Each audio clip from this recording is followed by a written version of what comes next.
a besoin d'un prolongement, chaque signe, chaque mot. Il réclame le jeu des questions-réponses dans lequel il nous introduit.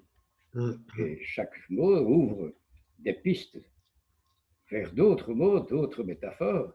Chaque mot inaugure, chaque proposition inaugure d'autres appellations, d'autres nominations. On a parlé de nommer, mais dernièrement, chaque proposition inaugure d'autres propositions, dit la ligne 29 et 30. Concrètement, quand on est devant quelqu'un, tu dis ça, moi je dis autre chose, du tac au tac. Lui dit ça, moi je pense autrement. Par exemple, je suis devant un texte et je réagis. Ce texte est écrit avec des consonnes, moi je le lis avec des voyelles, et des voyelles bien à moi. Vous voyez à quel genre de texte je fais allusion. Donc chaque signe s'interprète, dit la ligne 30. Et déjà le lancement d'un jeu d'interprétation, d'un jeu de questions-réponses. Et Lévinas précise, fin de la ligne 30, la ligne 31, la proposition est un signe qui déjà s'interprète et qui apporte sa propre clé. Quelle est cette clé? Clé pour ouvrir, rappelez-vous, en hébreu, une clé, c'est pas pour fermer, c'est une clé pour continuer à ouvrir, et ouvrir sur quoi? Ce sera, pour la ligne 32, la présence de l'autre, évidemment, l'autre qui va continuer à m'adresser des propositions à interpréter, des propositions à prolonger et à relancer, des propositions qui nous maintiennent en route selon le grand mot d'ordre, page 68, ligne 18. Va nous maintenir en route comme nous faisons maintenant. Nous sommes en route. Nous allons d'une ligne à l'autre le texte sur écran. Le texte sur écran nous adresse des signes qu'immédiatement vous interprétez. Au quart de tour, vous lisez ce texte à votre manière. Et à l'instant même, vous comprenez avec vos pauvres moyens. Ces signes qui vous laissent perplexes et comme perdus, n'est-ce pas? Je n'insiste pas. Oui, mais peu importe, Lévinas est là, il l'a prévu et il est là. La présence d'autrui est là sous la forme de l'auteur qui vous parle par ces lignes. Et il est là, il est lui-même la clé qui porte remède à votre perplexité de lecteur tant soit peu perdu. Et cette clé, c'est la suite de la page sur écran. Cette clé, c'est la suite du texte que l'autre, appelé Lévinas, vous apporte. Et Lévinas continue de vous porter secours, dit la ligne 33, je porte secours à votre perplexité, avec une autre proposition, et puis encore une autre. Et j'ajoute pour la bonne bouche, en l'absence de Lévinas, cet autre, c'est votre serviteur qui joue clé ce matin, j'y suis en train de continuer de vous enseigner, dirait la ligne 34. Je suis en train de continuer de vous apporter des clés qui répondent à votre perplexité et qui vous maintiennent dans une perplexité en route. C'est ça qui est précieux. Je relis cette fin de la page 69. Ligne 31, cette présence de la clé qui interprète la clé dans le signe interprété, c'est précisément cette présence de la clé, c'est la présence de l'autre, dans la proposition, la présence de celui qui peut porter secours à son discours qui vous laisse perplexe. La présence, c'est-à-dire aussi, ligne 34, le caractère enseignant de toute parole. Nous sommes en train de vivre une heure d'enseignement. L'enseignement est le prototype, dit Lévinas, de toute parole. Merci de nous encourager. Et il récidive en disant, c'est un baume sur le travail dont nous souffrons ce matin. Je lis à la ligne 34, la fin, le discours oral, nous sommes occupés, le discours oral est la plénitude du discours epipura. C'est l'enseignement par excellence. Merci d'encourager les enseignants, ça leur fait plaisir. Dernier paragraphe, fin de la page 69. La signification où l'intelligibilité ne tient pas à l'identité du même, du moi-même, de nous-mêmes, qui demeure en soi, mais au visage de l'autre. Bon, je vais reprendre ça dans une minute, et avant ça, je vous fais comme un état de la situation en essayant de comprendre pourquoi le fonctionnement de ce réseau interminable de questions-réponses dans lequel nous sommes pris. Réseau où chaque geste, signe, mot, en appelle d'autres, un réseau d'interprétation indéfiniment relancé. Je crois que pour comprendre ce phénomène, ce réseau, il faut remonter au fonctionnement du corps humain, du corps que nous sommes. Et ce corps, on l'a déjà vu, ce corps est une proclamation. Bassar en hébreu, ce corps est une parole permanente. Ce corps est déjà parole. Bon, je n'ai pas besoin de mots pour qu'il y ait parole. Notez-le, ça va revenir. Ce corps est une parole permanente. Même celui qui dort dit « je dors ». Ce corps n'arrête pas de se dire et de dire à tout qui passe par là « je suis là ». Mais cette apparition de moi-corps, cette apparition, cette expression de moi-même cache, en même temps qu'elle montre, le personnage. Ça va revenir dans quelques instants. Ce personnage, avec le moi dans son corps, il est là, bien présent. Mon interlocuteur est là, bien présent, mais en même temps absent. Comme nous le voyons depuis la page 38, il est là tout près, on pourrait le toucher,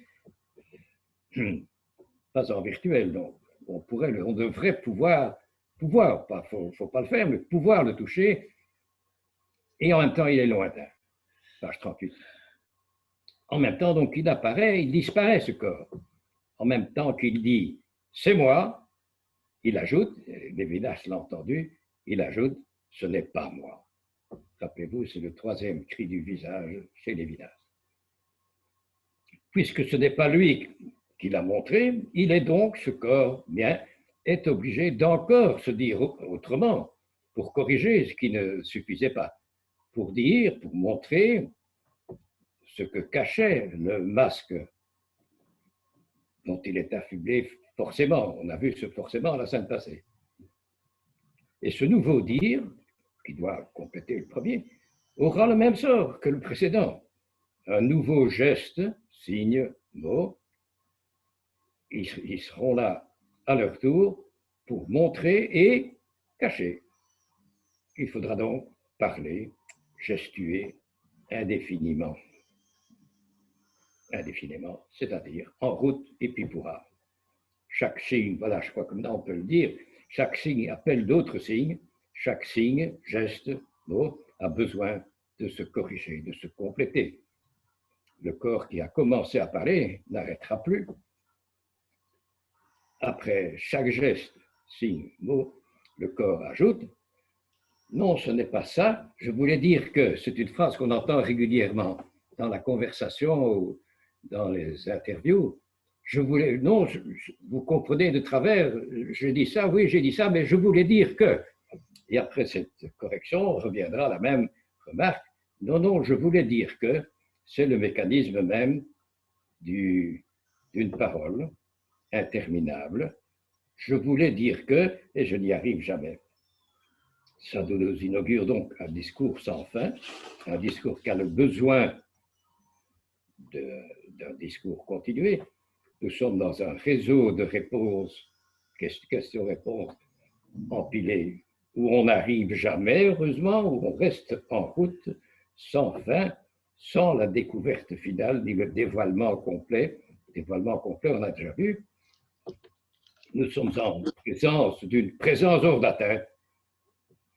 Et comme la princesse qui est toujours un petit peu dans le collimateur chez Lévinas, comme cette princesse est hors d'atteinte par excellence, elle va me déléguer un intermédiaire que Lévinas va appeler dans nos textes de ce matin, il va appeler ça un maître, dont vous devinerez facilement l'identité. un maître qui est le porte-parole de ce visage énorme, porte-parole lui aussi sans fin. Je reprends la fin de la page 69 et du début de la page 70, si notre brave Luc veut bien faire le nécessaire dans quelques instants.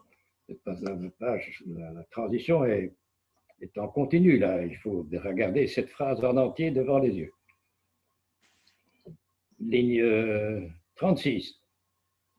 La signification, ici, synergie-confort, donc, qui veut dire le sens, l'événement, l'intelligibilité. Rappelez-vous, on a parlé la semaine passée, ce que j'intellige, ce que j'ai compris, ce qui me fait plaisir. La signification forte, l'intelligibilité ne tient pas l'identité du même qui demeure en soi, fermée sur soi, tournant de soi à soi. Non, la signification forte, l'événement, tient au visage de l'autre qui, le visage de l'autre, il supplie et il exige, disait page 48, ligne 1.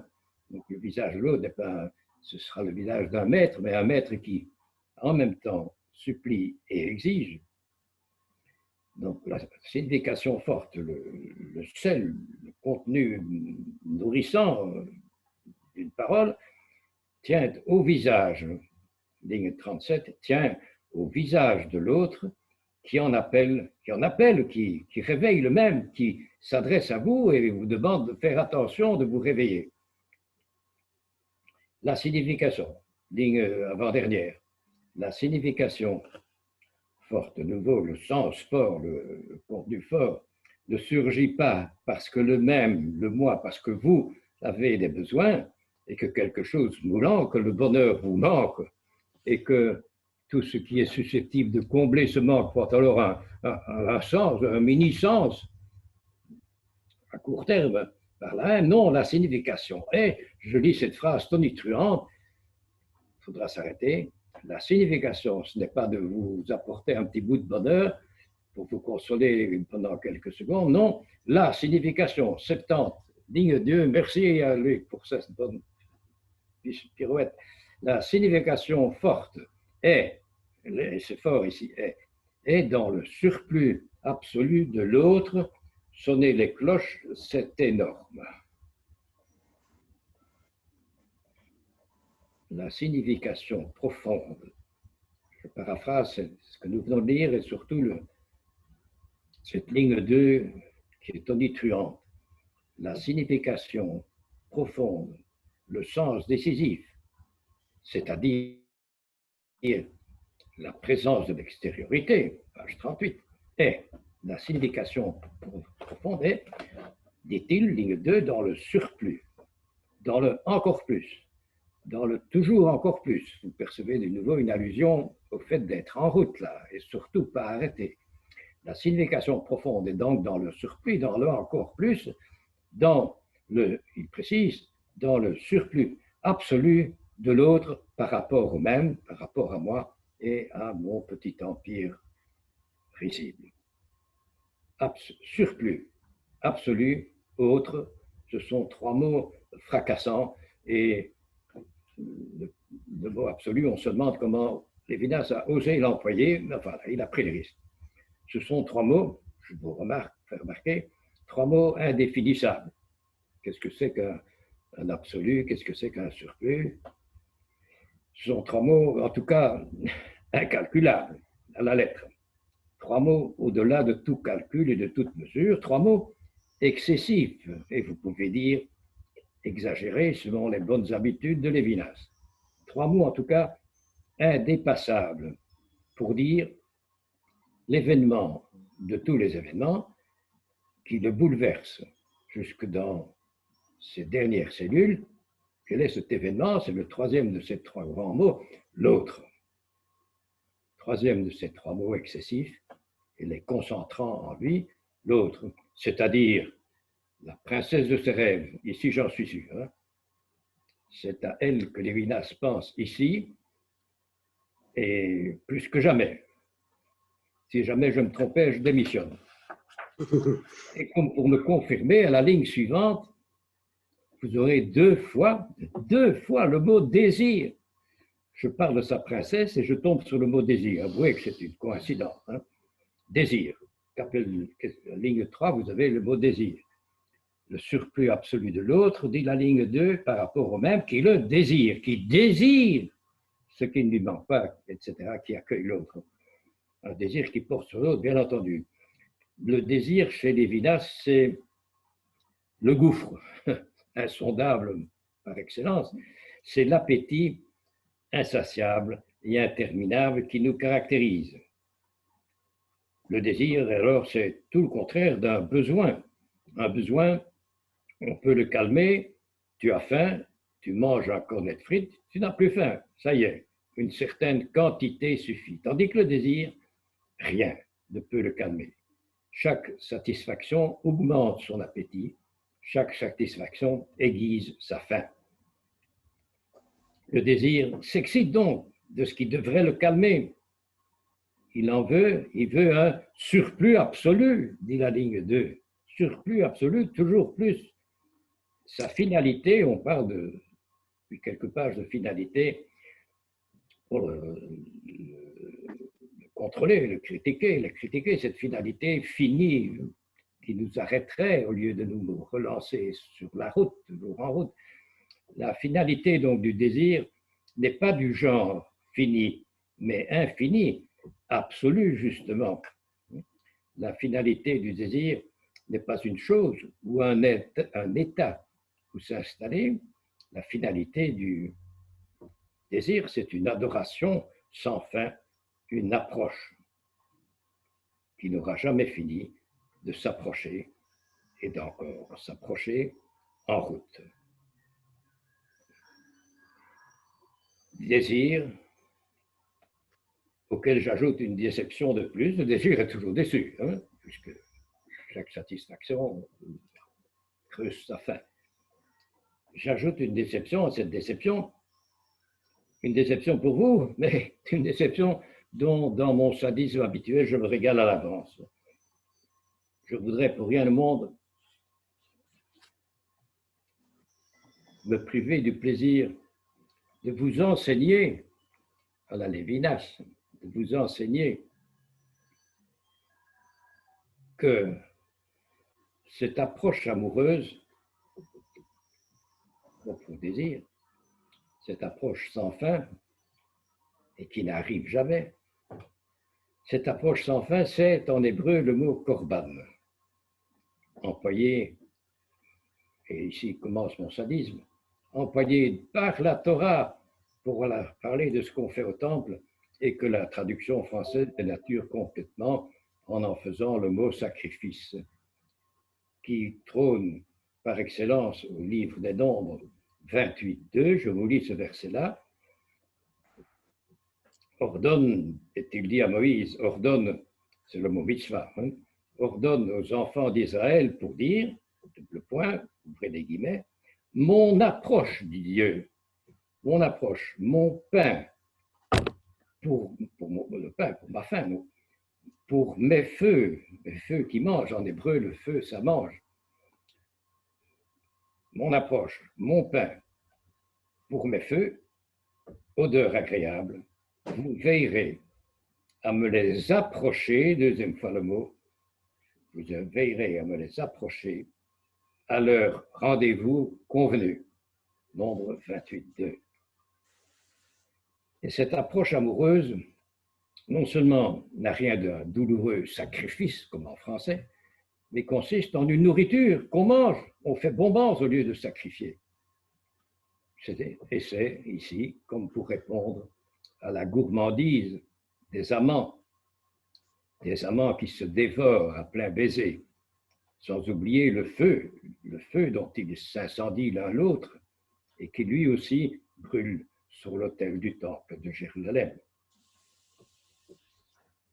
Ce culte, universellement ridiculisé, c'est la conclusion même de la philosophie de Lévinas. Je vous lis ce passage-là qui figure dans Difficile liberté, un recueil d'articles en livre de poche qui a été plusieurs fois réédité. Dans Difficile liberté, je lis à la page 34 et 35, avec en arrière-pensée de ce texte le dramatique problème de la justice à instaurer sur terre, qui ne quitte jamais Lévinas. Une justice une justice pour tous, respect de la vie et du caractère unique de chaque personne. Cette justice qui, ces jours-ci, est plus malmenée que jamais. Je pense aux nombreux génocides en cours autour de nous, au Tibet depuis quelques années, au Sud-Soudan, depuis quelques mois au Tigré, en Éthiopie, et depuis quelques semaines, le plus terrible de tous, le génocide arménien dans le Haut-Karabakh, dont le célèbre Michel Onfray s'est fait le diffuseur médiatique. Je lui souhaite, je le félicite et j'espère que son cri d'alarme sera entendu. Génocide arménien dans le Haut-Karabakh. C'est avec cette horreur devant les yeux que Lévinas vous dit ceci. Difficile liberté, page 34. La loi rituelle, je viens de vous parler du culte, n'est-ce pas, de ce ridicule programme de faire du feu sur un autel avec des agneaux. La loi rituelle du judaïsme constitue, dit Lévinas, la sévère discipline qui tend vers la justice. Celui-là seul, il ose dire seul, il exagère évidemment, son habitude, hein. Celui-là seul peut reconnaître le visage d'autrui qui a su imposer une règle sévère à sa propre nature. Rappelez-vous, il y a quelques semaines, nous avons vu que la liberté était honteuse d'elle-même, honteuse de tout ce qu'elle était capable de tuer en passant. Lévinas, page 35. Aucune puissance intrinsèque, ou une puissance magique, disons, n'est accordée aux gestes rituels, s'il vous plaît. On n'est plus au jardin d'enfants. Mais sans le geste rituel, le cœur ne saurait s'élever à Dieu. Excusez Lévinas, il parle à des croyants dans ce texte-ci, ce qu'il ne fait pas, évidemment, dans les pages que nous lisons. Il vient de lâcher le mot Dieu et il le reprend. La voie qui mène à Dieu, pour les croyants bien sûr, mène donc ipso facto et non pas par surcroît vers l'homme. Et ce vers, évidemment, une allusion en route qui n'en finit pas. Et la voie qui mène, la route qui mène vers l'homme nous ramène à la discipline rituelle, à l'éducation de soi. Sa grandeur est dans la régularité quotidienne. Il parle de la grandeur du rite universellement ridiculisé. Et il va illustrer, ce sera vite fait, vous savez, il va illustrer son avertissement, Lévinas. Il va l'illustrer sur cette page par un passage du Talmud, pour une fois. Et il va se donner la peine de traduire ce Talmud en français. Un passage, dit-il, où 3 opinions sont énoncées. La deuxième de ces opinions, vous verrez, indique la façon dont la première est vraie, et la troisième indique les conditions, les sévères conditions pratiques. De la deuxième, ce sera l'amour du prochain. Talmud. Ben Zoma a dit, j'ai trouvé un verset qui contient toute la Torah, double point. Écoute Israël, Shema Israël, Seigneur, notre Elohim, Seigneur, un. Tout de suite l'autre, vous voyez, une interprétation appelle tout de suite une autre. Tout de suite, Ben Nana a dit, j'ai trouvé un verset qui contient toute la Torah, double point. Tu aimeras le prochain comme toi-même, Lévitique 19. Tout de suite un troisième. Ben Pazi a dit, j'ai trouvé un verset qui contient toute la Torah, double point, tu feras un agneau le matin et l'autre au crépuscule, nombre 28, juste après le texte que je vous ai lu il y a 2 minutes. tu feras, donc le texte principal qui résume toute la Torah, tu feras un agneau le matin et l'autre au crépuscule.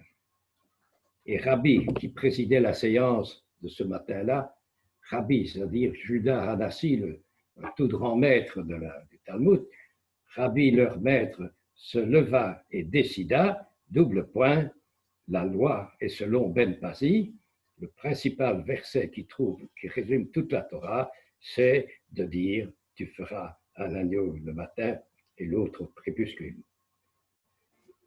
Ceci comme discipline sévère pour en arriver à pratiquer, à introduire la justice sur terre. Je mets de côté Difficile liberté et je reviens à nos moutons, page 70.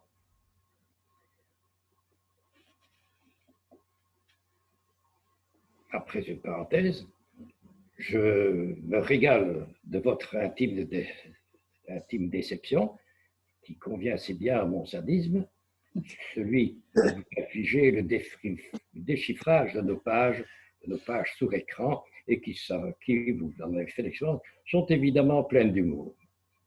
Passons aux choses sérieuses, page 70.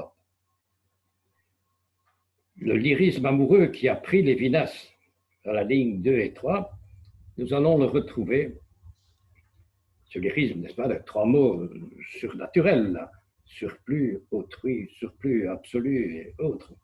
Ce lyrisme va le reprendre, au moins encore deux fois, au cours de cette page 70, à la ligne 18-19, vous aurez l'inépuisable surplus qui revient, et à la ligne 25-26, vous aurez une abondance miraculeuse de surplus inépuisable.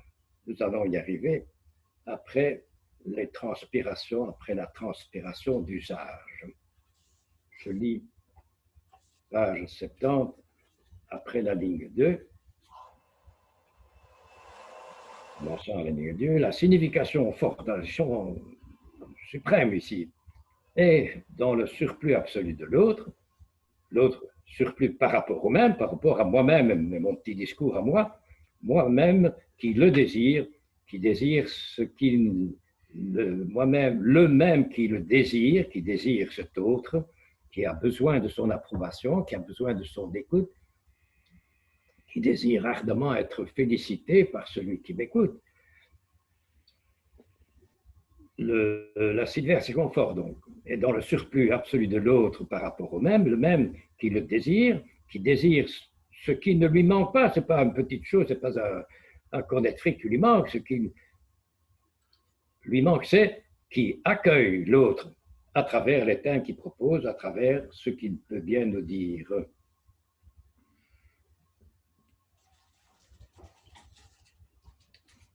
À travers les thèmes, les gestes, signes, mots que, sans absorber de ce signe ainsi donné, l'autre lui propose.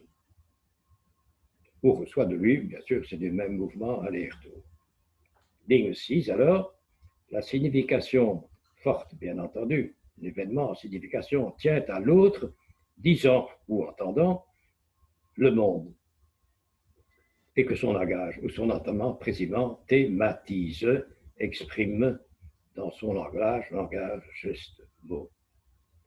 La signification, troisième fois qu'il commence sa phrase par cet événement de la rencontre de l'extériorité. La signification part du verbe, geste, signe. Le monde est à la fois thématisé, c'est de là qu'on parle, et interprété, relancé, il amorce tout de suite un verbe, un geste, mot, parole, où le signifiant, ligne 9, où le significant ne se sépare jamais du signe qu'il délivre, il est toujours là, mais il le reprend, il va lui porter secours, il va le continuer, il va lui donner une suite, une réponse, il le reprend, toujours relancer, toujours en route, en même temps, il le reprend en même temps qu'il l'exprime, en même temps qu'il l'expose. Oui.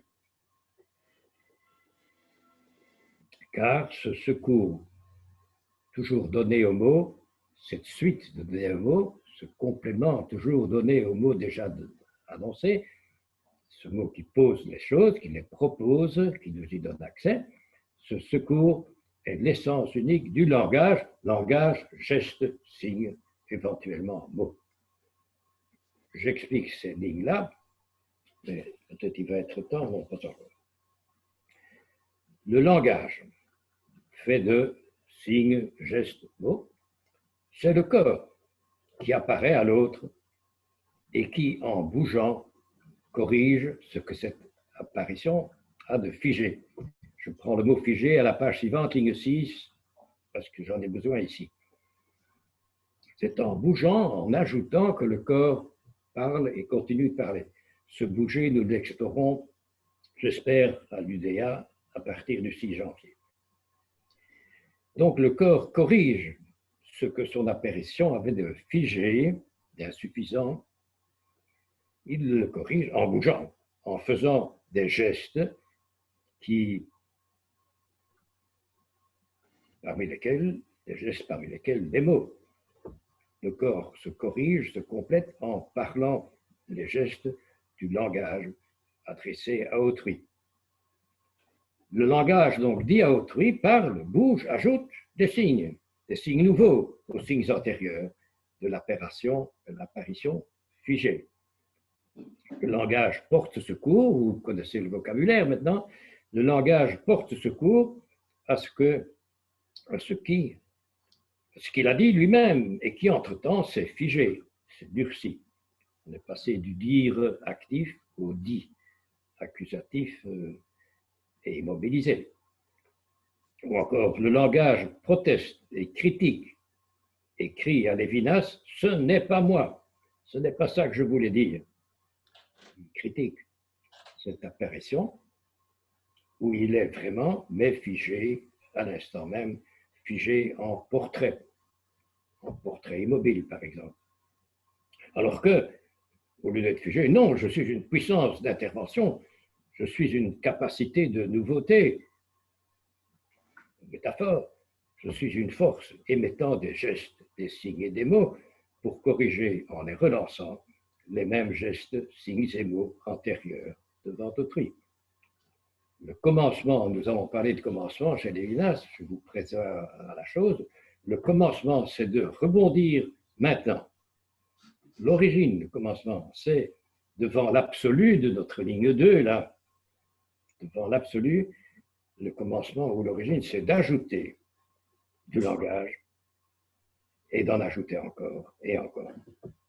Le commencement, c'est le ressort qui me dynamise, c'est le moteur actuel de mes gestes, signes et mots présents, corrigeant mes apparitions d'hier qui, entre-temps, sont figés, ils sont toujours masqués comme on a vu. À la ligne 12, Lévinas parlait de l'essence unique du langage. Je corrige ce qu'on pourrait mal comprendre. Évidemment, quand Lévinas dit langage, il parle d'un langage parlé avec des mots. Ce privilège, il vient de nous le dire, l'essence unique du langage, ce privilège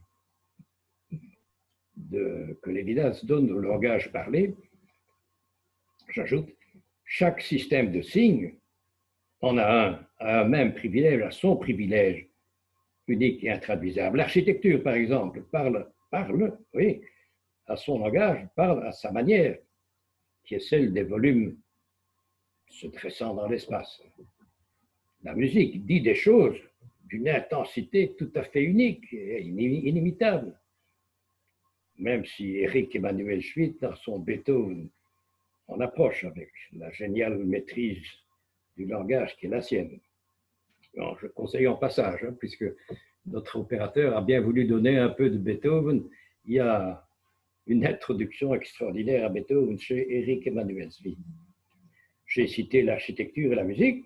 Je cite le premier de tous les arts, c'est-à-dire l'art de la cuisine, lequel art vous sert des petits plats qui sont insurpassables, inoubliables.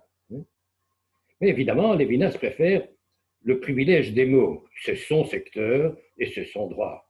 Comme disait Ricoeur, un autre philosophe de calibre, la parole est mon royaume.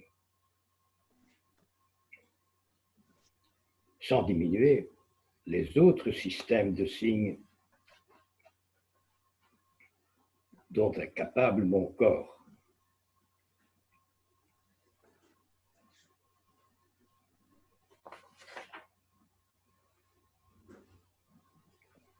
Après ce premier alinéa, page 70, ligne 13,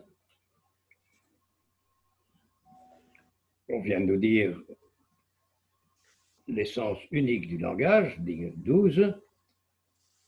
Parmi cette essence unique du langage, il y a évidemment que chaque parole en relance d'autres, et que donc avant chaque parole, il y en a déjà eu une autre. Chaque parole est une réponse à une parole, à une question antérieure. Ligne 13. La signification, de nouveau le même mot, c'est la quatrième fois au cours de cette page que la phrase commence par là. La signification forte des êtres humains, évidemment, se manifeste non pas dans la perspective de la finalité finie, trop petite, se manifeste non pas dans la perspective de la finalité rétrécie, mais dans celle du langage, qui lui est relancé, est ouvert, qui lui continue. Une relation entre les termes, il s'agit des deux interlocuteurs, de termes humains, là, une relation entre des termes qui résistent à la totalisation, au nivellement dans une totalité, titre de l'ouvrage ici, une relation entre des termes humains qui résistent à la totalisation, qui s'absolvent, qui dépassent la relation ou qui la précisent. Cette relation n'est possible que comme langage. Comme langage, mais alors il faut entendre ici pourquoi comme langage, c'est que ce langage continue, langage en cours, langage qui n'arrête pas, langage du corps et avec toutes les autres possibilités de ce corps que je vous ai mentionnées. Je relis ligne 14. Une relation vraie, donc une relation qui met en lien deux personnes, mais sans les accaparer, sans les frustrer de leur différence, sans effacer la séparation. Donc une relation dans la séparation, ligne 14, une relation dans la séparation entre des termes qui résistent à la totalisation, au nivellement, qui s'absolvent, qui se dépassent, encore et encore, qui s'absolvent de la relation où ils sont, qui n'y sont pas enfermés, et qui la précisent, qui ajoutent les précisions nécessaires, n'est possible que comme langage, langage en cours, langage du corps sous toutes ses dimensions. Ligne 17. La résistance, il s'agit ici de la différence. La résistance d'un terme, d'un interlocuteur à l'autre, ne tient pas ici au résidu, à l'obstacle obscur et hostile de l'altérité. Non, ce n'est pas négatif. Ce n'est pas parce qu'il est autre qu'il va m'empêcher de m'en rapprocher. Non, l'approche est éminemment possible, à condition de ne pas s'y arrêter, jamais. Je relis. Une relation entre des termes qui résistent à la totalisation et qui dépassent la relation et qui la précisent en même temps, n'est possible que comme langage en cours, la résistance d'un terme à l'autre ne tient pas ici au résidu obscur, un morceau qui manque, résidu obscur et hostile de l'altérité, mais au contraire à l'inépuisable surplus, ligne 2, l'inépuisable, l'absolu surplus de la ligne Dieu, l'inépuisable surplus d'attention, je dirais d'interpellation que la parole toujours renseignante me porte. La parole qui tout le temps, qui chaque fois me réveille, exige de moi une attention nouvelle, chaque parole qui chaque fois est une interpellation me remettant en route. Ça, ligne 20, la parole avec des mots ou d'autres systèmes, comme on a vu, la parole est en effet toujours une reprise de ce qui fut simple signe jeté par elle, et promesse, on a eu ce mot promesse à la page précédente, chaque parole en annonce d'autres, annonce une suite, réclame cette suite. La parole est promesse toujours renouvelée d'éclairer ce qui fut obscur dans la parole précédente. Avoir un sens, c'est se situer par rapport à un arôme. Là, j'inaugure un tout autre paragraphe. Je propose d'arrêter quelques minutes à ce moment-ci, si notre ami Luc est d'accord. J'écoute. C'est parfait. C'est parfait. Nous pouvons arrêter maintenant. Et oui. puis, nous nous retrouvons à 11 heures précises alors. Ok. Merci. À de suite. À de suite.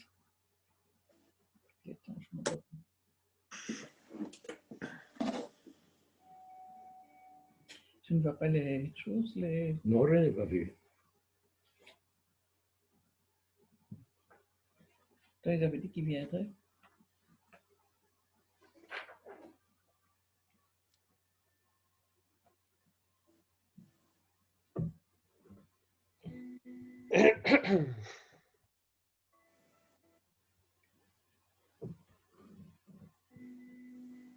Tu ne te lèves pas? Si, mais je prépare d'abord la suite.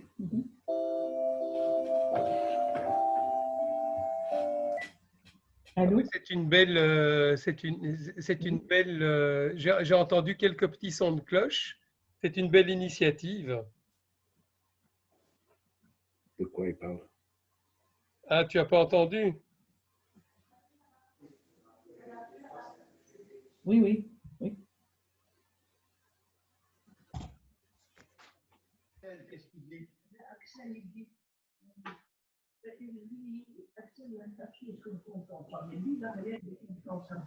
Obscur dans la parole. Ah oui.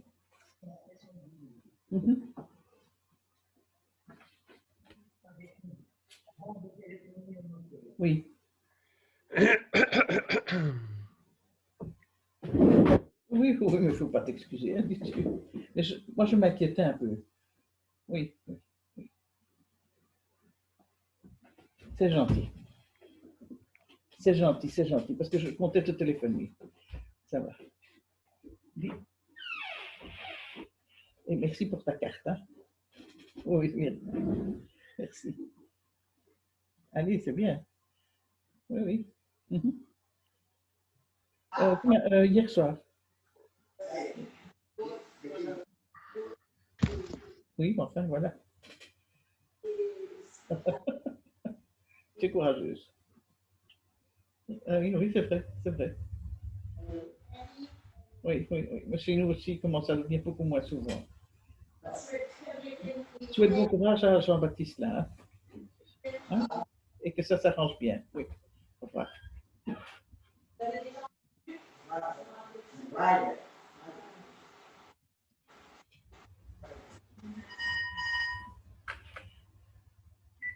Alors, si, on a cours. On a 10 minutes de relax ici. On prend un tout petit peu relaxer. Allez. Oui. Coucou Philippe, je suis en Zoom pour Ludovic, pour Lévinas, tu vas bien? Écoute, si tu veux, j'ai 2 minutes ou alors, je ne sais pas, entre midi et 13. Donc, ce terme justice. Ça va. Il t'a donné des idées de livres ou pas spécialement? À vibrer. Ça va. Eh bien, écoute, je t'appelle tout à l'heure. Oui.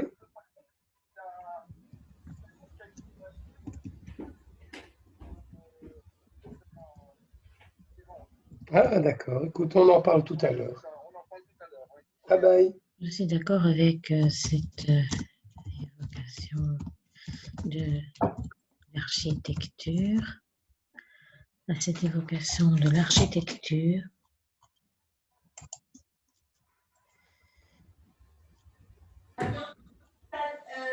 Je peux poser une question. Il y a encore une séance de séminaire début janvier. Hélas, non. Pour nous, c'est la dernière séance aujourd'hui. Tel que proposé par M. Berens. Ah, bien sûr, voilà. Ce hiver, on ne va pas contrôler des trucs à cause du limite. Hein? Si C'est vrai que M. Roberex, et je connais peu de choses, je connais pas Lévinas, hein, donc c'est vrai que. Attends, Il y a souvent là dans la rue. non, Je pourrais répéter son numéro. c'est pas possible, M. Roberex.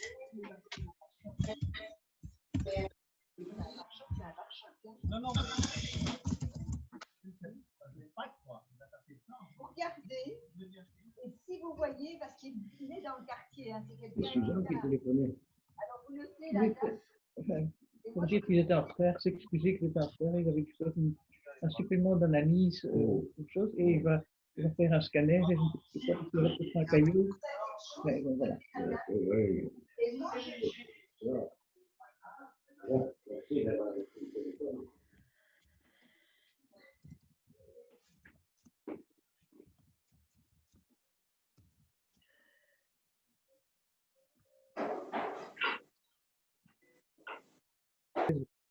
Qui pourrait être mal comprise.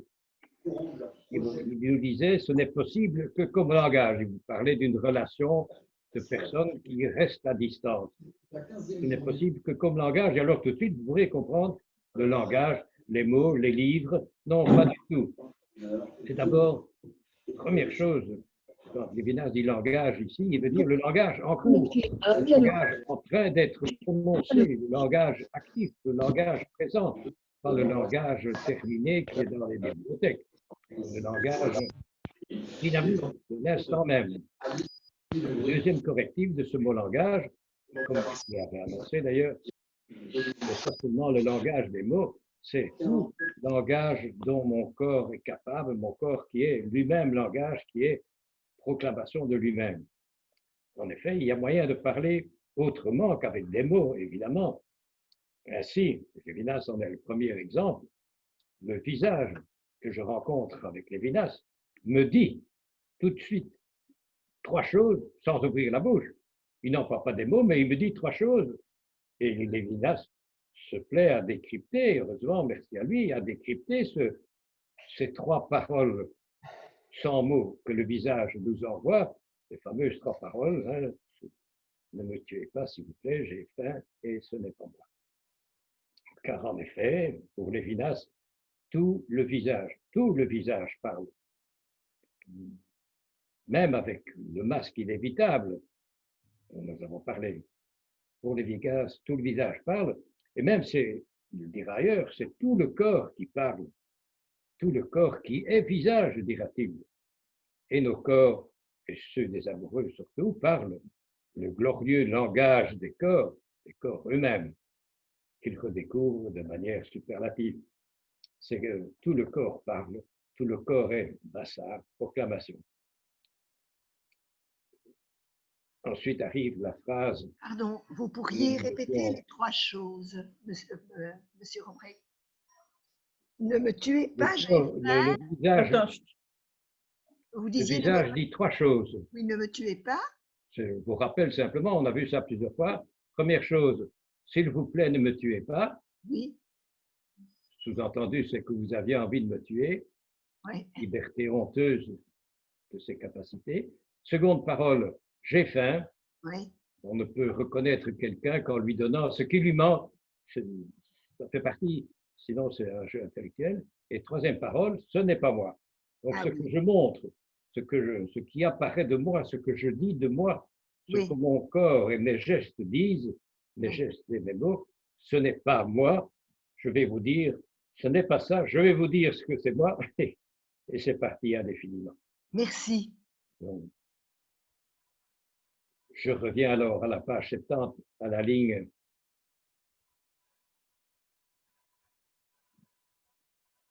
ligne quoi?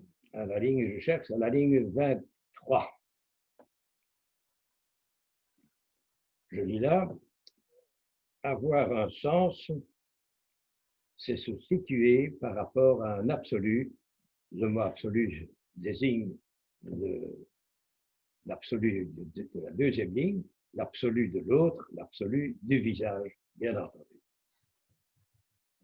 Avoir un sens. Donc, est-ce que j'ai un sens? Est-ce que je sers à quelque chose? Est-ce que ça en vaut la peine de vivre? Réponse de Lévinas, Tout dépend de la manière dont vous vous situez par rapport à un absolu. Chacun se situera donc à sa manière devant le visage, devant l'absolu que lui apporte son expérience à lui, avec éventuellement l'aide d'une tradition, avec les conseils des ancêtres de son choix. Le problème est là-dedans de ne pas se tromper d'absolu, de ne pas se refermer sur soi dans le pour soi dont Lévinas va nous parler, dans le quant à soi qui tourne de soi à soi en rond dans un temps cyclique qui est le non-sens. Quel est cet absolu? Eh bien, chacun est à la recherche de son absolu, et déjà implicitement en train de se situer par rapport à lui, se situer, ligne 23, le tout est de trouver le bon absolu et la bonne manière. L'absolu, on pourrait dire, c'est quelqu'un qui me disait ça, l'absolu, c'est ce pourquoi je me mets en colère. Ça, c'est mon absolu. Ce qui montre que j'ai beaucoup investi de ce côté-là. Ton absolu, c'est là où tu as investi un maximum, peut-être trop peu. Chacun vit sa destinée. Ligne 23, avoir un sens, parce que la vie a un sens, c'est se situer, prendre position, agir, accepter éventuellement la discipline dont il parlait dans Difficile liberté. Avoir un sens, c'est se situer par rapport à un absolu, c'est-à-dire venir de, il y a ricochet, je me situe par rapport à l'absolu, et l'absolu, comme un ping-pong qui rebondit, revient chez moi, c'est-à-dire venir de cette altérité, de sa réponse, altérité qui ne se résorbe pas dans sa perception, un autrui qui ne se réduit pas à ce que j'en vois, à la mini-perception que j'ai de lui, un autrui qui me dit, troisième parole, ce n'est pas moi. Sinon, si des fois c'est lui, alors c'est fini l'altérité. Je l'ai annexé, je l'ai assimilé, il me devient intérieur, il n'est plus extérieur.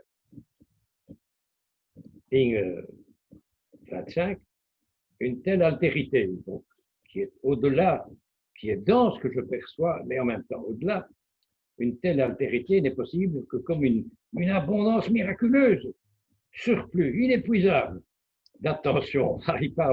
Il est en train de parler à ses étudiants, là. Je ne vise personne.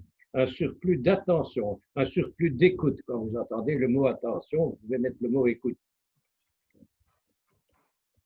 N'est possible que par un surplus inépuisable. Surplus, c'est le même mot que la deuxième ligne, là, le mot excessif de la deuxième ligne, c'est ligne 26. Hein. Une abondance miraculeuse que je trouve en autrui, un surplus inépuisable d'attention, ça c'est le revers de la médaille, un surplus inépuisable d'écoute, surgissant dans l'effort, mesdames, messieurs. On vous demande un effort ce matin, l'effort d'être en route, l'effort toujours recommencer du langage en toutes ses formes, le langage des corps compris, en vue d'éclairer sa propre manifestation antérieure, en vue d'éclairer ce qu'il a dit de lui et qui n'est pas suffisant, jamais suffisant. Avoir un sens, c'est la même expression qui commandait le paragraphe à la ligne 23. Avoir un sens, donner un sens à ma vie, c'est, Lévinas se résume, avoir un sens, c'est enseigner ou être enseigné. C'est donner ou recevoir.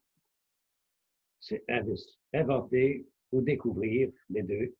Avoir un sens, c'est enseigner, découvrir du neuf, être en train de faire l'effort d'attention qui permet de découvrir du neuf. Avoir un sens, c'est enseigner ou être enseigné. Même rôle, le rôle alternativement.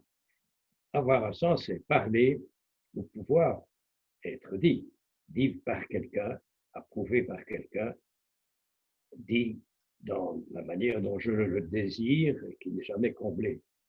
La tournure de la phrase pour un philosophe fait tout de suite penser à un certain Berkeley, évêque irlandais du XVIIIe siècle, il est mort en 1753, qui a fait tout un système de métaphysique très discutable mais qui a lancé une phrase qui a fait fortune et qui est puissamment géniale. Berkeley dit quelque part « esse est percipi vel percipere », c'est-à-dire en français, être, c'est être perçu ou percevoir. Les rebondissements sont merveilleux, mais lui-même n'en a pas tiré tout le parti possible. Berkeley, mort en 1753. Être, ligne 28, avoir un sens, c'est enseigner ou être enseigné, parler ou pouvoir être dit. Écho à Berkeley, être perçu ou percevoir. Ligne 30. Dans la perspective de la finalité de la jouissance, il y en entend ici finalité où j'arrive, où je m'installe. Finalité trop courte, bien sûr. Dans la perspective du projet, trop court. Dans la perspective de la finalité et de la jouissance, la signification forte alors, l'événement valable, n'apparaît que dans le travail qui suppose la jouissance empêchée. Ça fait partie du sport, avons-nous vu la semaine passée. Être conscient, c'est douloureux, je suis deux parties de moi-même, je ne suis pas tout à fait tout à fait harmonieux avec moi-même, il y a une distorsion, il y a une souffrance. Et nous avions vu la semaine passée que construire la conscience elle-même sur cette souffrance était dommage. Ce n'est pas la souffrance, la douleur qui accompagne cette dualité, c'est la dualité elle-même qui est précieuse. Je ne suis pas en accord avec moi-même, je vais pouvoir me construire, me découvrir, me changer, me réussir. Donc, ligne 30. Dans la perspective de la finalité courte et de la jouissance, qui est une de ces finalités, la signification forte alors n'apparaît que dans le travail que j'y ajoute, qui suppose, oui, travail, jouissance. Pendant que je travaille, je ne suis pas en train de jouir comme quand je sirote mon petit café. Mais la jouissance empêchée, par elle-même, n'engendre aucune signification, évidemment. Simplement, elle engendre la souffrance, à moins que, heureusement, ce n'est pas le cas, mais seulement elle n'engendrerait que la souffrance si cette jouissance empêchée ne se jouait pas dans un monde d'objets, c'est-à-dire dans un monde où a déjà retenti la parole dans cette jouissance empêchée. Il y a un contexte, cette jouissance se joue dans un monde d'objets, objets donc le monde que j'ai reçu d'autrui, le monde qui est déjà peuplé d'autrui, où il y a la présence qui répond à mon désir insatisfaisable. Un monde où a déjà, l'expression est forte, la ligne 35, un monde où a déjà retenti la parole gestuée, pas seulement la parole avec des mots, bien entendu, que nous avons exploré la semaine passée, page 65, ligne 5, autrui, principe du phénomène, dès que le monde est là, autrui est là, me donnant ce monde. Ligne 36. La fonction d'origine. On va parler de ça. Origine, Lévinas cherche où est le moteur, où serait le dynamisme de notre besoin de parler. Sans fin. Et il ne cherche pas l'origine dans l'histoire qui nous précède. Le mot origine chez Lévinas veut dire le ressort actuel de cette opération. La motivation présente qui me met en route, qui me met en acte maintenant. C'est ce qu'il appelle l'origine. Qu'est-ce que je cherche maintenant et qui me mobilise? Ligne 36. La fonction d'origine ne revient pas à une fin, une mini petite fin, une fin finie qui, dans un système de référence, se référerait à soi, comme le pour-soi de la conscience. Non. Un système de référence, c'est ce que les signes font entre eux. Une langue est un système de référence, c'est ce qu'on trouve dans le dictionnaire, et ça n'a aucun sens. C'est le contraire de la parole. qui, avec ces mots-là, va faire du neuf et alors du sens. Mais dans le système lui-même, la capitalisation du système, la totalisation, le mot cher à Lévinas du système, c'est de l'insipide et ça n'a pas de sens, tout en plus un peu de signification.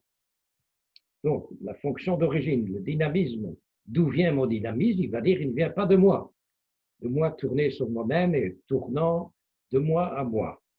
La fonction d'origine, ligne 36, ne revient pas à une fin, à une occupation, à un prétexte, qui dans un système de référence se référait à soi comme le pour-soi de la conscience. Non, commencement et fin ne sont pas des concepts ultimes dans le même sens, ne disent pas la même chose. Ici, le mot commencement est décisif pour Lévinas, tandis que le mot fin, finalité, ça peut être une bricole, un prétexte quelconque. Dernière ligne de la page 70, le pour-soi se referme sur soi, le pour-soi qui cesse d'écouter, le pour-soi qui ne fait plus d'effort d'être enseigné sans allusion, le pour-soi qui se referme sur soi et qui satisfait repu, perd toute signification, c'est-à-dire qu'il n'en a pas plus que n'importe quelle chose autour de lui. Il perd son privilège d'interlocuteur puisqu'il se referme sur lui-même, il se cadenasse en lui-même. Il perd alors toute signification. À celui qui l'aborde, il apparaît aussi énigmatique, mais pas plus que toute autre chose qui se montre, toute autre apparition, tout autre phénomène. Par contre, est origine. L'origine, c'est ce qui va relancer, c'est ce qui va me remettre en route, me dynamiser. Est origine, maintenant, actuelle, aujourd'hui, ce qui apporte la clé de son énigme. La clé pour ouvrir, voilà, ce qui apporte de quoi continuer l'aventure, de quoi la relancer encore et encore. Est origine, ce qui apporte encore le surplus de la même deuxième ligne page précédente, le surplus absolu. Est origine, ligne 2, est origine, ce qui apporte la clé de son énigme, ce qui en apporte le mot qui relance la chose, le mot en plus, le mot ajouté, le mot à prononcer et à articuler. Ce n'est pas le mot qui est écrit, ce n'est pas le mot dans le dictionnaire, c'est le mot que je prononce, que mon corps gestualise actuellement, maintenant, à l'instant même. La clé, c'est ce qui en apporte le mot que je prononce, le mot, c'est-à-dire le langage a ceci d'exceptionnel qu'il assiste, il veut dire qu'il ajoute à sa propre manifestation. À condition, bien entendu, que ce soit le langage, comme je vous le disais de la page précédente, un langage en cours, un langage actif, présentement actif. Le langage a ceci, ligne 3 et 4, le langage a ceci, le langage du corps en général, geste, mot, signe, le langage a ceci d'exceptionnel qu'il ajoute, qu'il assiste à sa manifestation. Le mot assister va revenir. Comme ça, je peux le mettre en équivalence avec le verbe ajouter. Assister, c'est ajouter et encore ajouter en route. La parole, ligne 4 et 5, la parole consiste à s'expliquer sur la parole. Voilà, c'est ce qu'on a vu depuis plusieurs minutes. La parole consiste à corriger ce qu'elle a déjà dit, à le compléter. La parole consiste à s'expliquer, à essayer de tirer au clair ce qu'elle voulait dire et qu'elle a dit maladroitement. La parole, elle est, fin de la ligne 5, la parole est enseignement, que je mettrai avec majuscule, vu le respect que Lévinas a pour l'enseignement. L'enseignement, ce que nous sommes occupés à faire, mesdames, messieurs. La parole est enseignement et l'apparition est la forme figée dont quelqu'un s'est déjà retiré. Il oppose ici parole active, nouvelle, parole effort, enseignement dérangeant.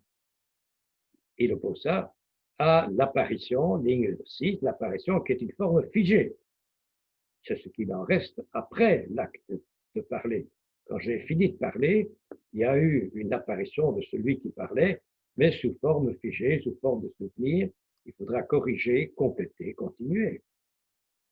En même temps, ici, vous avez la clé de l'emploi que fait Lévinas du mot apparition ou manifestation ou révélation de quelqu'un, forcément du visage, eh bien, chaque fois, toujours cette apparition, l'apparition du corps qui dit qu'il est là, du corps proclamation, pas ça, l'apparition, et ça vaut pour tous les Lévinas, l'apparition est une forme figée. Vous retenez l'expression, chaque fois qu'il y aura apparition ou manifestation, c'est de l'arrêter, c'est du fixé, c'est du fini, ça n'a plus de sens. L'apparition est une forme figée. Donc quelqu'un s'est déjà retiré, il y avait quelqu'un, il n'y a plus quelqu'un, ce n'est plus qu'un résidu. Alors que le langage, lui, le langage prononcé, le langage parlé, s'accomplit, et s'accomplit se relance. Enfin, en hébreu, le mot accomplir veut dire relancer. Le langage s'accomplit, l'afflux, il accomplit l'afflux ininterrompu. Voilà le langage. Le langage, c'est ce qui n'arrête pas de parler au présent. Au présent, le langage s'accomplit, se relance, accomplit l'afflux ininterrompu en route d'une présence qui déchire le voile inévitable, le masque inévitable de sa propre apparition plastique, comme tout à fait, plastique, c'est-à-dire figé. Un signe plastique est un signe arrêté et donc figé, insuffisant. Il faudra compléter, continuer. Ligne 9, l'apparition révèle et cache, c'est ce que nous avons vu depuis la page 38, le corps de l'autre, la présence de son extériorité, le montre et le cache. Il est proche, il est lointain, il est présent, il est absent. L'apparition révèle et cache. La parole, alors, consiste à surmonter, dans une franchise totale, et toujours renouveler cette dissimulation inévitable, ce masque inévitable de toute apparition. Corriger ce masque sans arrêt, enlever, percer ce masque sans arrêt. Par là même se donne un sens. Alors apparaît le sens. Alors apparaît le vrai visage à travers son masque. Par là même se donne un sens. Le sens, ça veut dire une orientation. Censé veut dire orienté à tout phénomène. Écho de la fameuse phrase sibylline de la page 65, ligne 5, autrui comme principe de tout phénomène. Lorsque j'essaye de percer cette dissimulation, à ce moment-là apparaît du sens, le temps d'apparaître et de se masquer à son tour. Paragraphe, page 71, ligne 14. Le commencement, rappelez-vous, le moteur actuel qui me fait parler et écouter, alternativement. Le commencement du savoir lui-même. Lévinas va parler ici d'un commencement local, un commencement partiel, mais qui joue, par exemple, dans le savoir lui-même, il fait allusion au savoir scientifique. Le commencement du savoir scientifique lui-même, ligne 14, le commencement, donc le dynamisme du savoir lui-même n'est possible que si ce rond se casse, se dépasse, l'ensorcellement est l'évoque permanente d'un monde où toute apparition est dissimulation. Après le mot dissimulation, j'arrête. Toute apparition est dissimulation, stop. Et d'ailleurs, le mot possible, je trouve qu'il est de trop là. Je l'ai biffé dans mon texte. Voilà. Je ne pourrais pas vous expliquer pourquoi, mais si, tout simplement parce qu'il a dit 4 lignes plus haut que la dissimulation était inévitable. Alors ici, si elle est seulement possible, ça ne marche pas. Je relis la phrase. Le commencement du savoir scientifique n'est possible que si ce rond l'ensorcellement, l'immobilité, veut-il dire, la route qui s'arrête au lieu de continuer d'être en route, n'est possible que si ce rond, si je casse, si je dépasse l'immobilité, l'équivoque permanente d'un monde où toute apparition est dissimulation, virgule, où le commencement manque, toujours m'échappe, il me dynamise, mais je ne sais jamais le dévoiler complètement. Il y a une dissimulation inévitable, comme dit la ligne 11. Donc, il y a, avant que la science soit possible, j'ai besoin d'une apparition, qui est en même temps des simulations, mais qui va me désensorceler, me dynamiser à nouveau chaque parole et chaque chose.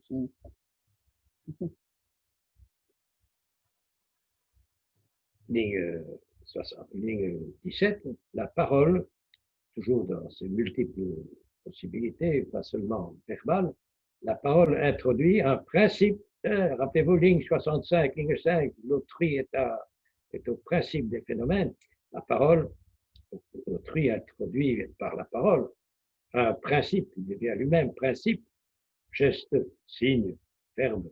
Dans cette anarchie, il introduit dans l'anarchie un principe et l'anarchie va se régulariser, va s'organiser. La parole désensorcelle.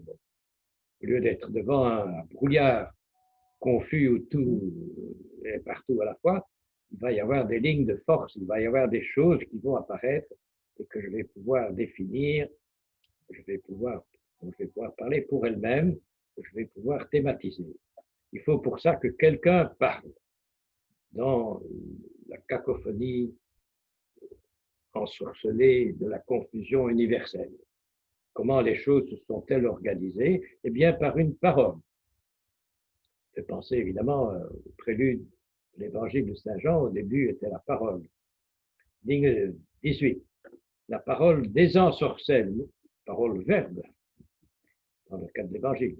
La parole désensorcelle, car en elle, l'être parlant, voilà, garantit son apparition et garantit la suite qu'il va y donner. Et justement, garantit son apparition. Et se porte secours, une apparition qui va continuer à se corriger. Elle assiste, la parole, ligne 18, la parole désensorcelle, car, comment est-ce qu'elle fait? En elle, l'être parlant garantit son apparition et se porte secours, c'est-à-dire assiste, donne assistance, aide, relance, corrige, complète, assiste à sa propre manifestation déjà figée. Son être, sa vie s'effectue dans cette lettre de la parole. Donc, la consistance de la parole s'effectue, est effectivement présente dans cette assistance, dans cet acte d'assister, de corriger, de compléter. La parole qui pointe déjà dans le visage, qui me regarde, regardez, introduit la franchise première de la révélation. C'est un thème chez Lévinas, n'est-ce pas? Le visage est nu, le visage se cache, mais ne peut pas se cacher en même temps. Il y a une franchise inévitable du visage, une vulnérabilité du visage qui est devant moi offert sans défense.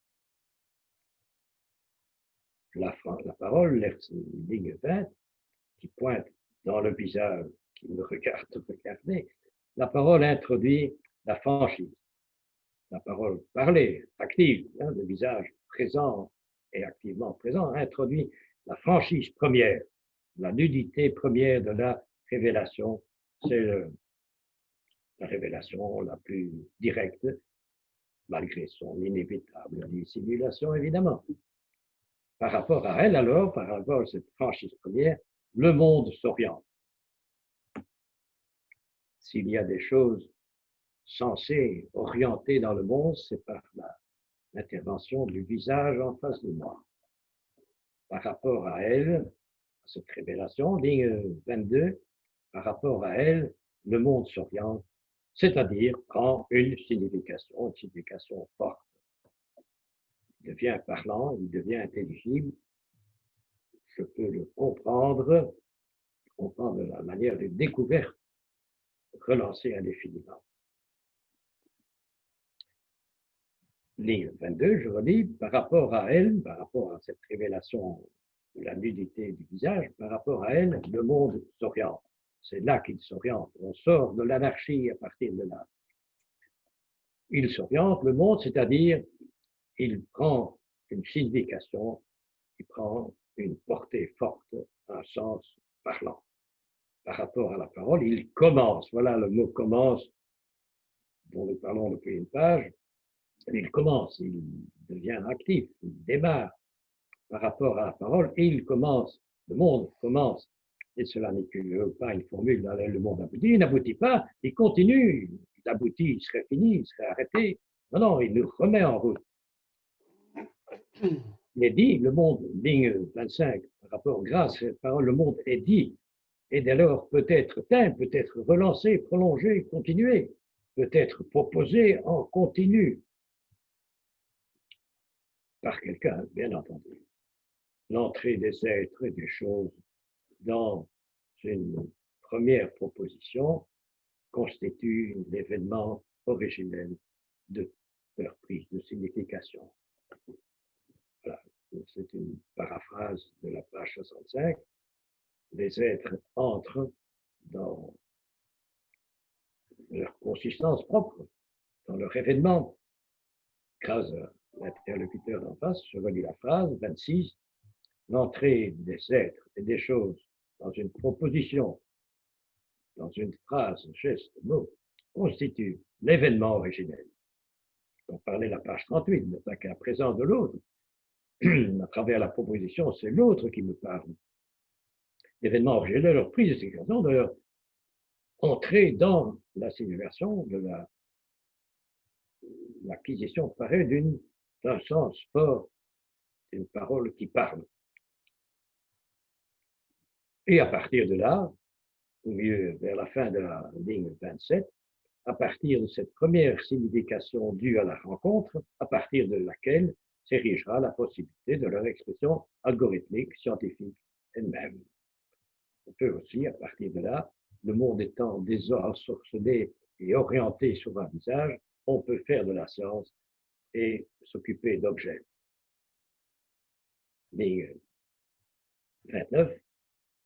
La parole est ainsi l'origine, le moteur, le dynamisme de toute signification, grande comme petite, sens, événement, sens fort ou signification banale dans le dictionnaire. Il en donne un exemple ici. La parole est ainsi l'origine de toute signification, même de signification des outils et de toutes les œuvres humaines, car par elle, par la parole active, la parole parlante, car par elle, le système des renvois, le dictionnaire, le système que forme chaque langue et chaque discipline scientifique, par elle, le système. Système, c'est tout proche du mot totalité qui fait horreur à Lévinas, qui est dans le titre du livre que nous lisons. Par la parole active, le système des renvois réciproques auquel revient toute signification, reçoit le principe, voilà le moteur de son fonctionnement, sa clé. Stop. Ce système de renvoi, l'expression est très, très juste. Là, les mots entre eux forment un système de renvoi de l'un à l'autre. C'est ce que la linguistique appelle un langage diacritique, c'est-à-dire où chaque mot a une signification propre en étant différent des autres mots. Il y a là donc un renvoi d'un mot à l'autre dont vous faites l'expérience.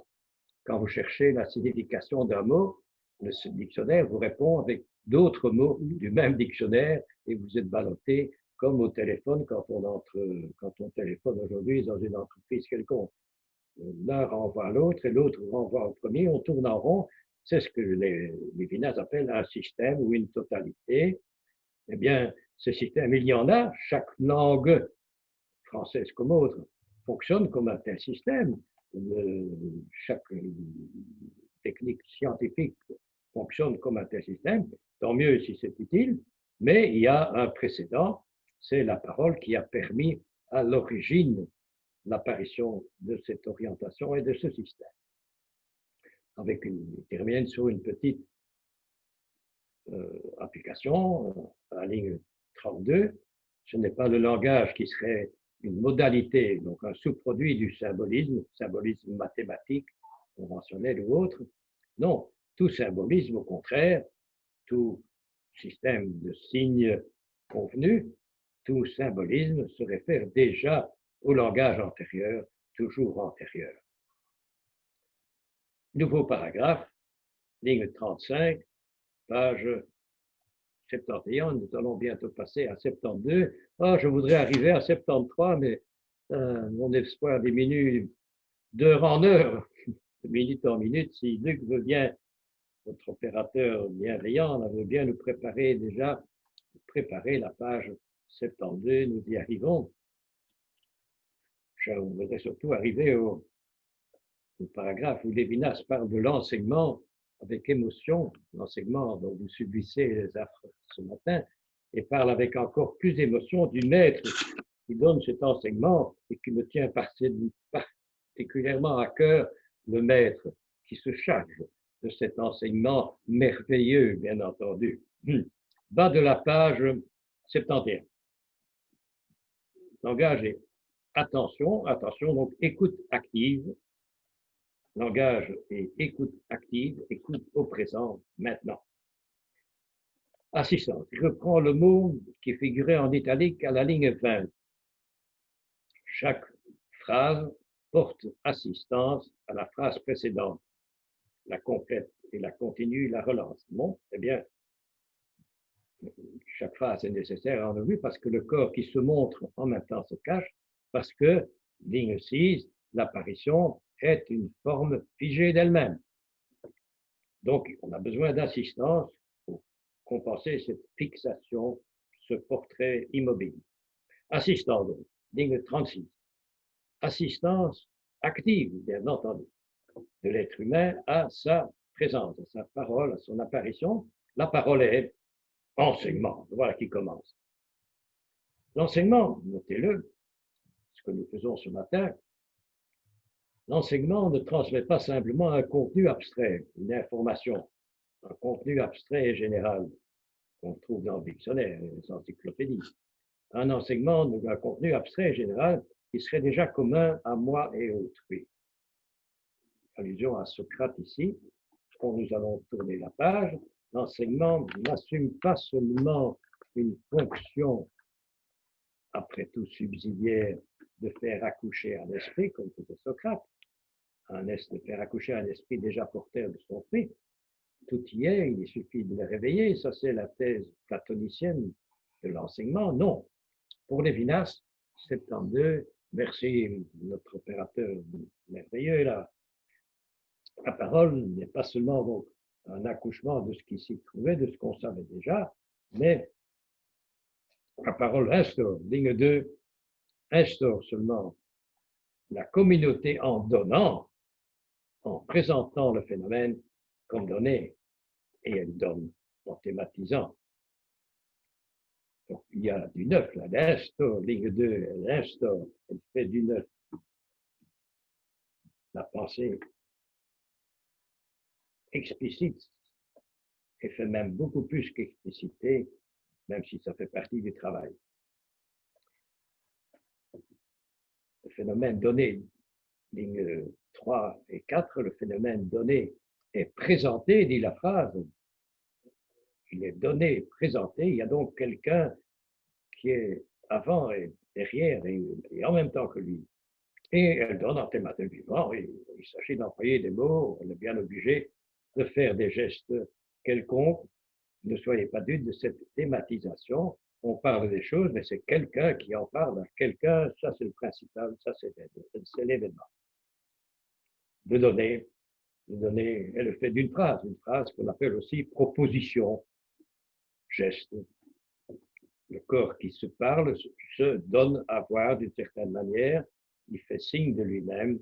De donner est le fait d'une phrase ou d'autres systèmes de signes, d'autres gestes équivalents. Je m'arrête là et je vous permets de sauter quelques lignes jusqu'au paragraphe suivant. Ceci n'est pas un rejet, n'est-ce pas, mais une manière d'avoir pitié de vos pauvres ménages et de leur perplexité permanente. Pour ne pas alourdir la charge d'enseignement qui vous tombe dessus, je passe donc à la ligne 17. Je saute de 5 à 17. Et je lis. L'objectivation. Je viens de dire que nous allons thématiser. Ligne 4.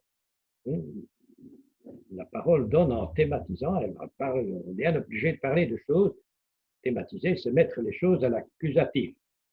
Et ainsi, en parlant des choses, je leur donne une identité, je les distingue entre elles, je sors du brouillard, je désensorcelle le brouillard antérieur.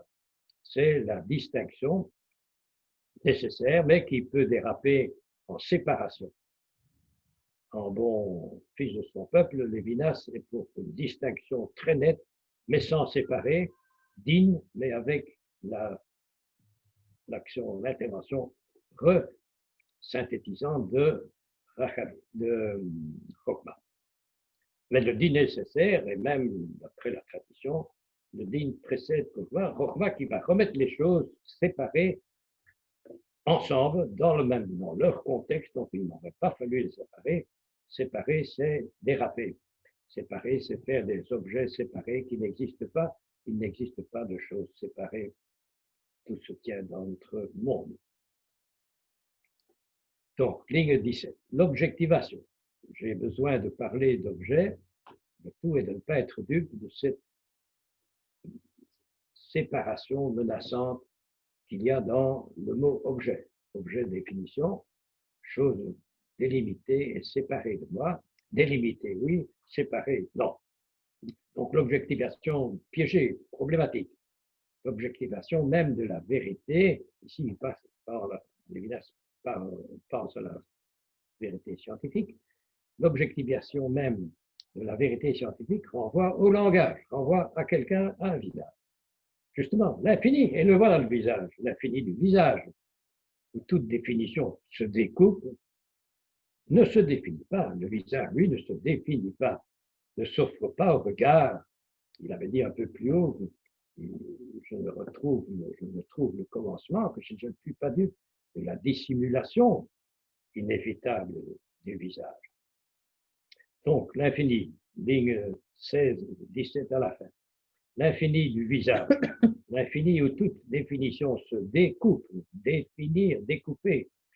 L'infini lui-même ne se découpe pas, ne s'offre pas au regard, vraiment, il est masqué, il se signale simplement. Ici, Lévinas lance un nouveau mot pour désigner ce paradoxe d'un corps qui se proclame et qui se cache en même temps, qui est proche et lointain, comme on a vu. L'infini donc du visage se signale, ligne 19, se signale. Non pas comme thème, comme quelque chose que je pourrais dévoiler, dont je pourrais faire le tour, que je pourrais assimiler. Non, mais comme il se dévoile, l'infini du visage se dévoile comme thématisant. Se signale, excuse, comme thématisant, c'est lui qui lance l'opération, c'est lui le moteur, c'est lui le commencement comme on a vu.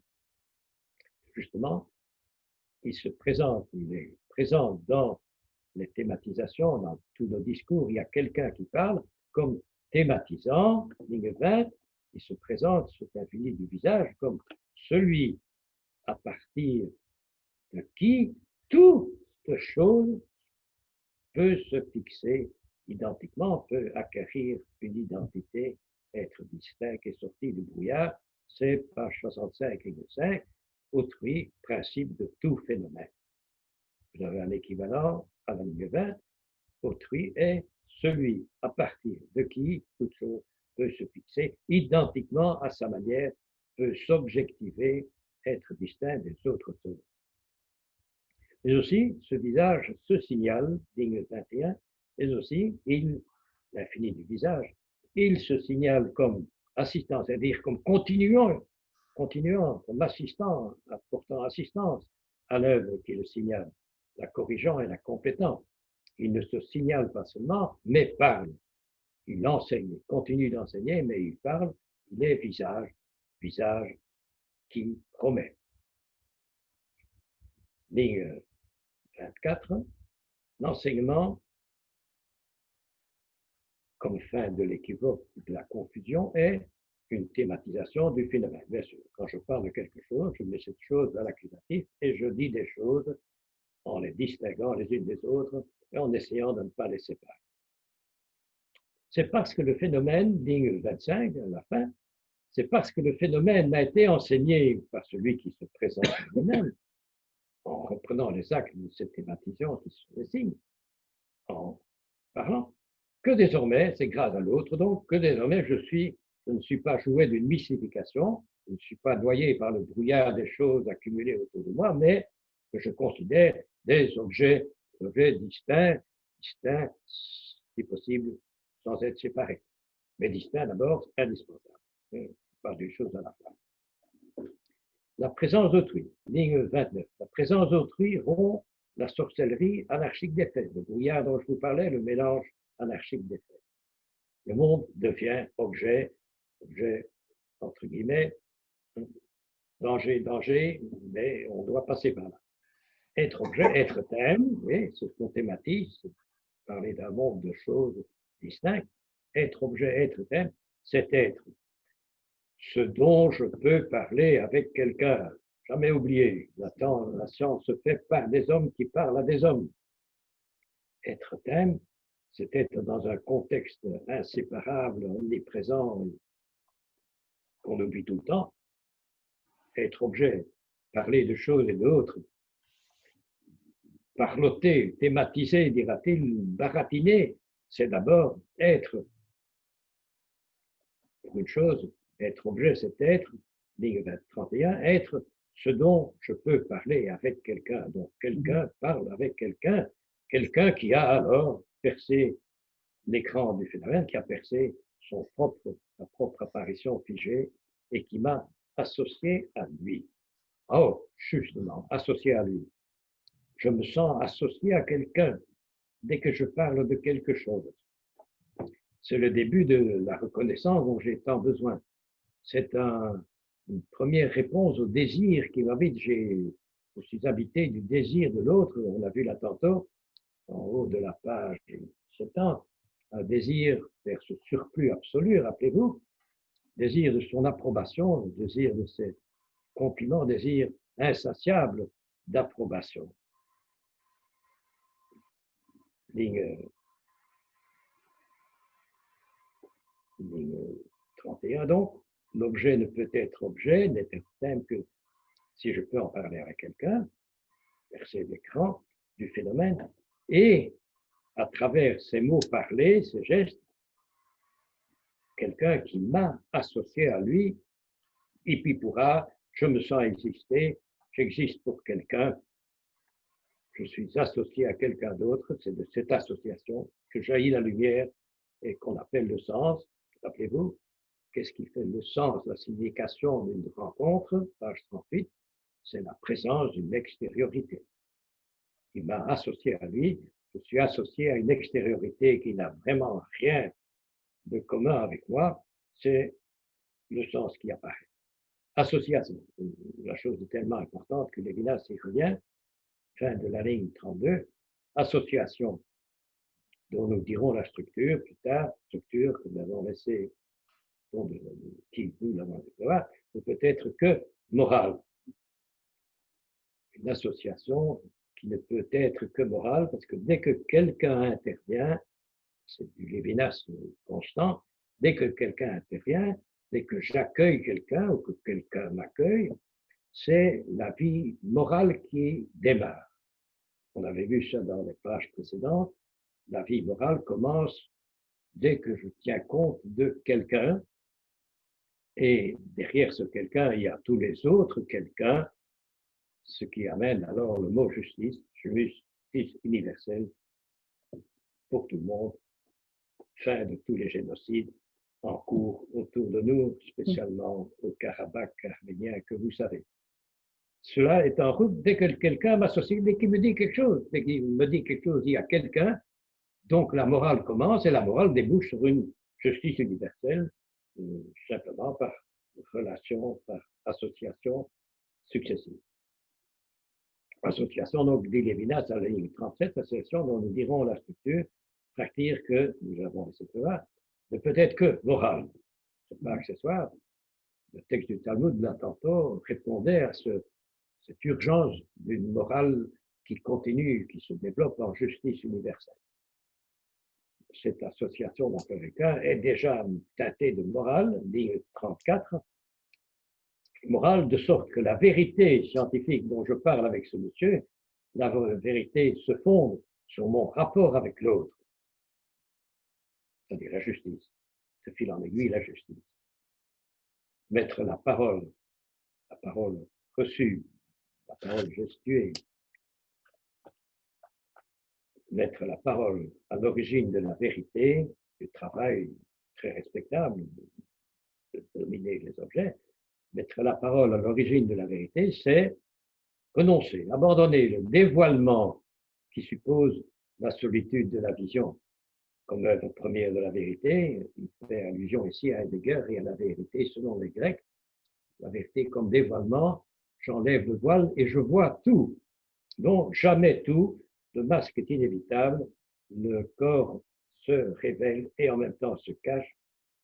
L'origine de la vérité, ce n'est pas un dévoilement intégral, c'est une apparition partielle, toujours masquée. Ce n'est pas le but donc, de la vérité, n'est pas de tout savoir, mais d'explorer en route les infinies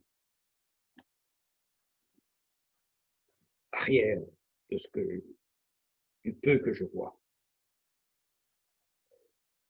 Fin de la page 72, je vais demander à notre opérateur de bien vouloir se préparer au changement. La thématisation, parler des choses, mettre les choses à l'accusatif en les distinguant. La thématisation comme œuvre du langage, geste, ligne, mot. La thématisation comme action, ligne, page 73, si tu veux bien, Luc. Du premier coup. Wow, formidable. C'est déjà un expert. Bravo, bravo, et merci pour nous. On en profite, merci. Je relis la bas de la page 72. La thématisation comme œuvre du langage, comme une action active exercée par le maître sur moi, n'est pas une mystérieuse information, mais l'appel adressé à mon attention, à mon écoute. Ici, vous savez, oh là là, le temps passe, le temps passe. Je lis une phrase ou deux, vous comprendrez. Il y a tellement d'éloges du maître là que je ne peux pas m'en passer, c'est trop personnel. L'attention, ligne 2, dernier mot, ligne 2, page 73. L'attention, donc l'écoute et la pensée explicite, qu'elle rend possible, sont la conscience même. Donc, être en train d'écouter, c'est l'exercice même de la conscience, et non pas un affinement ou un passe-temps ou un surplus de la conscience. Non. Mais l'attention éminemment souveraine en moi est ce qui essentiellement répond à un appel, l'appel du maître, bien entendu, l'appel de Lévinas. L'attention est attention à quelque chose parce que, une chose, non parce qu'elle est attention à quelqu'un, donc l'extériorité d'une présence, l'extériorité de son point de départ est essentielle, c'est de là que ça vient, c'est l'attention même du moi, l'attention en route même du moi. L'école, sans laquelle aucune pensée n'est explicite. La maison de la culture juive, sans laquelle aucune pensée n'est explicite, l'une, tu entends, conditionne la science, le savoir et tout le reste. C'est là, c'est à la maison de la culture juive que s'affirme l'extériorité qui est accomplie, c'est-à-dire qui relance la liberté au lieu de la blesser. L'extériorité propre, l'extériorité du maître, je suis à la ligne 11. C'est là, à l'école, que l'extériorité du maître apparaît. L'explicitation d'une pensée ne peut se faire qu'à deux. Elle ne se borne pas à trouver ce qu'on possédait déjà. Il y a l'autre qui doit intervenir pour qu'il y ait du neuf.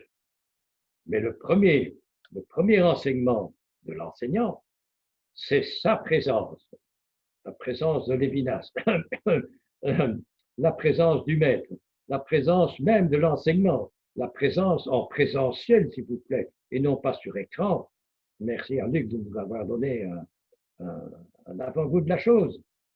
Le premier enseignement de l'enseignant, et je terminerai sur cet éloge de moi-même, le premier enseignement de l'enseignement, c'est sa présence même présentielle d'enseignant, présence à partir de laquelle vient l'information, la représentation et tout ce qu'on peut y ajouter et pour lesquels je vous félicite de votre patience. Je vous signale que je continuerai ce texte, probablement celui-ci, à l'UDA, à partir du mercredi 24 février, sous les auspices de l'UDA. Merci à notre opérateur bénévole. Merci Luc, tu as fait ça de main de maître. Merci de ton organisation et de son exécution. Et merci à tous pour votre Merci. participation. À Merci. bientôt. Bonne année et bonne De rien, Ludovic, c'était un vrai plaisir.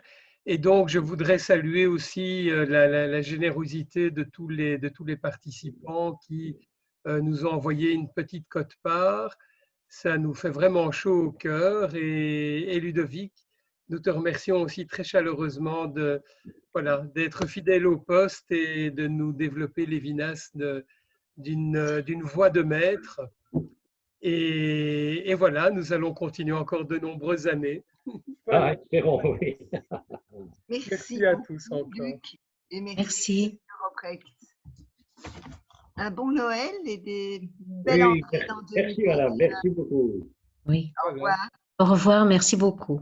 Merci à Au revoir. tous. Joyeux Noël, Merci. joyeux Hanouka. Au revoir. Merci vous-même. Ah, Ah oui, Hanouka, je n'ai pas fait allusion. bonne fin d'année. J'aurais dû faire allusion à Hanouka. Et nous nous souhaitons une meilleure année pour Oh Mais oui, oui.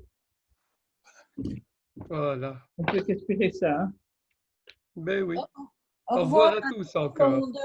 Au revoir. Au bye revoir. bye, bye bye, bye bye. Noël. Joyeux Noël et bonne année. Oui, merci à vous. Au revoir. Au revoir. Et bonne santé à Jean-Baptiste, là. Oh, Il va urgent. essayer. Il va essayer.